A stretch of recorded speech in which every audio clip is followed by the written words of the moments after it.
1647년 몰타 기사단 출신의 귀족 조반니 프란체스코 아벨라는 자신이 나고자 하는 섬에 대한 역사를 직접 탐구해 보기로 합니다. 그는 평소 지리와 고고학에 관심이 아주 많았는데요. 이러한 지식을 살려 스스로 몰타 섬의 기록자가 되기를 자청한 조반니는 섬 이곳저곳을 돌아다니고 마을 사람들에게서 옛 이야기를 수집했으며 오래된 문헌을 뒤적거리기도 했죠. 그러던 그는 한 가지 묘한 사실을 깨닫게 됩니다. 몰타섬 곳곳에 정체를 알 수 없는 거대 바퀴 자국이 존재한다는 것이었는데요. 아주 오래전에 형성된 것으로 보이는 기이한 바퀴 자국들은 섬 전체에 걸쳐 비슷한 형태로 남아있었죠. 현대에 들어 몰타 역사학의 아버지라고 불리며 높게 평가받고 있는 조반니 프란체스코 아벨라, 그 또한 이 자국에 대해서는 이렇다 할 해석을 남기지 못했습니다. 그저 고대에 사용된 운반도로의 흔적이라고 적을 수밖에 없었는데요.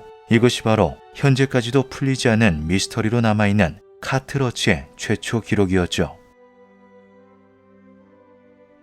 지중해 한가운데에 위치한 섬나라 몰타, 246제곱킬로미터의 총면적을 가진 이곳은 끝에서 끝까지 자동차로 1시간이면 도달하는 작은 섬입니다. 동시에 몰타는 하나의 거대한 박물관이라고 불릴 정도로 역사적, 고고학적 가치가 매우 높은 곳이기도 한데요. 스톤헨지보다 오래된 수천 년 전 석조 신전들부터 중세시대 몰타 기사단에 의해 건설된 바로크 양식의 수도 발레타 등 고대부터 지중해 문명의 중심지이자 교차로 역할을 했던 몰타는 그 자체로 수많은 문화가 겹겹이 쌓여있는 역사의 보고와도 같은 섬이죠. 그리고 그 중에는 기원을 차마 밝혀내지 못한 옛 미스터리 또한 포함되어 있습니다. 카트러치라고 불리는 바퀴 자국 지형이 바로 그것인데요. 수천 년 전에 형성된 이 자국들은 몰타 섬에 무려 수백 개 이상 존재하고 있죠. 짧게는 수십 미터에서 길게는 1km까지 이어져 있으며 50cm 전후의 깊이와 평행한 폭을 가지고 있는 카트러치는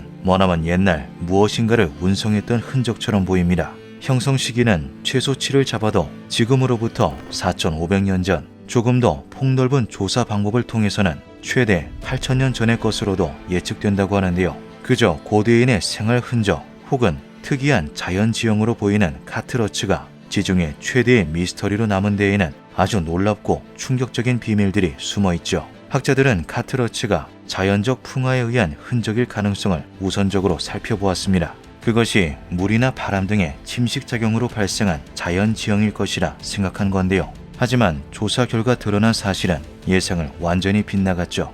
먼저 바퀴 자국들은 대부분 두 줄로 쌍을 이루고 있는 모습이었습니다. 사이 간격 또한 1.4m 정도로 일정하였으며 오르막길과 내리막길을 가리지 않고 남아있었는데요. 이는 빗물 등의 자연 수로로 인해 발생하는 것이 불가능하며 2개 이상의 바퀴를 가진 수레나 마차로 인해 남은 흔적이라 추측할 수 있었죠. 또한 카트러치는 특정한 지점마다 서로 교차하고 합류하고 갈라지는 모습을 보였습니다. 이것은 일종의 분기점처럼 보였는데요. 머나먼 옛날 몰타섬 위를 돌아다니며 카트러치를 남긴 고대 운송수단은 한 대가 아닌 여러 대였다는 이야기였죠. 학계는 조사 결과 카트러치가 인공지형이 맞다는 결론을 내립니다. 그리고 곧장 숱한 의혹과 미스터리들이 터져나오기 시작하는데요. 바퀴는 지금으로부터 약 5,500년 전 수메르 문명 때 최초로 탄생하고 상용되었다고 알려져 있죠. 하지만 카트러치의 연대는 최대 8,000년 전까지도 거슬러 올라갑니다. 이는 곧 고대 인류가 알려진 역사보다 무려 2,500년 앞서 바퀴를 사용하였다는 것이며 수십 대를 동시에 운영하며 교통망까지 형성하였다는 믿기 어려운 이야기였는데요. 이것이 사실이라면 인류 최초의 도시 문명 또한 수메르가 아닌 8,000년 전 몰타섬에 거주하였던 미지의 고대인들이 될 수 있었죠. 조사를 이어간 학자들은 한 가지 더 놀라운 사실을 발견해냅니다. 바위가 마모될 정도로 깊게 파인 홈을 살펴본 결과 바퀴 자국은 수톤이 넘는 하중에 아주 오랜 세월 동안 반복적으로 누적되며 생겨난 것으로 밝혀졌는데요. 고대 운송수단의 무게는 최소 2톤에서 최대 6톤으로 추측되었으며 오차 범위는 해당 운송수단에 실린 적재품에 따라 달라진 것으로 추측되었죠. 이러한 정도의 무게는 단순한 농업용 운반수레라고 보기도 힘듭니다. 전투 장비를 가득 탑재한 험비 혹은 현대의 소형 굴삭기나 불도저와도 맞먹는 체급인데요. 이 학자들은 이 거대한 운송수단을 끌기 위해서 몇 명의 사람이 필요했을까 유추해 보았죠. 몰타섬의 지형적인 특징과 오르막길의 경사도 등을 함께 고려하여 계산한 결과 성인 남성 기준으로 최소 20명에서 많게는 50명까지도 필요했을 거라는 결과가 나옵니다. 학자들은 이에 사람이 아닌 말이나 소 같은 짐승을 활용하여 무거운 수레를 끌었을 거라 바꾸어 추측하였는데요. 하지만 여기에는 풀리지 않는 의문점이 하나 존재했죠. 바퀴 자국 지형 주변으로 어떠한 발자국도 남아있지 않다는 것이었습니다. 그것이 수레였고 사람이나 짐승이 끌었다면 주변 토양에 인간 혹은 소나 말의 것으로 추정되는 발자국이 흔적으로 남아 숱하게 찍혀 있어야 하는데 섬 어디에서도 생물체의 발자국으로 보이는 것은 함께 발견되지 않았는데요. 카트러츠는 오로지 바퀴 자국으로만 이어져 있었죠. 이것이 의미하는 바는 꽤나 의미심장했습니다. 어쩌면 그것은 사람이나 동물의 힘없이 동력으로 움직이는 기계는 아니었을까? 바퀴 자국들은 절벽이나 언덕까지 이어졌다가 끊기는 경우들도 있었는데요. 기이한 것은 끊겼던 바퀴 자국이 절벽 바로 아래의 해저에서 다시 이어졌다는 것이죠. 그 기계는 육지뿐 아니라 바닷속에서도 주행이 가능했던 걸까요? 이에 다시 조사에 몰두한 학자들은 한 가지 가설을 고안해냈습니다. 아직 역사적 진실이 명확히 밝혀지지 않은 대사건, 흑해 대홍수로 인하여 몰타섬의 해수면이 상승, 육지였던 곳이 물에 잠겼다는 건데요. 놀랍게도 저명한 고고학자인 윌터 피트먼과 그의 동료들이 세운 흑해 대홍수 가설에 따른 대홍수 발생 시점은 지금으로부터 약 7,600년 전이죠. 이것은 카트러츠의 형성 연대로 추정되는 8,000년 전과 비슷한 시기입니다. 몰타섬 인근의 해저에는 수몰된 고대 유적지처럼 보이는 정체불명의 흔적이 발견되어 논란이 되었던 적도 있는데요. 몰타 남동쪽의 마르샤슐럭 해저에서 발견된 직선형 석조 구조물들, 북쪽의 멜리아 해저에서 거대한 석판들을 보았다는 잠수부의 증언, 북서부의 고조 인근 해저에서 발견된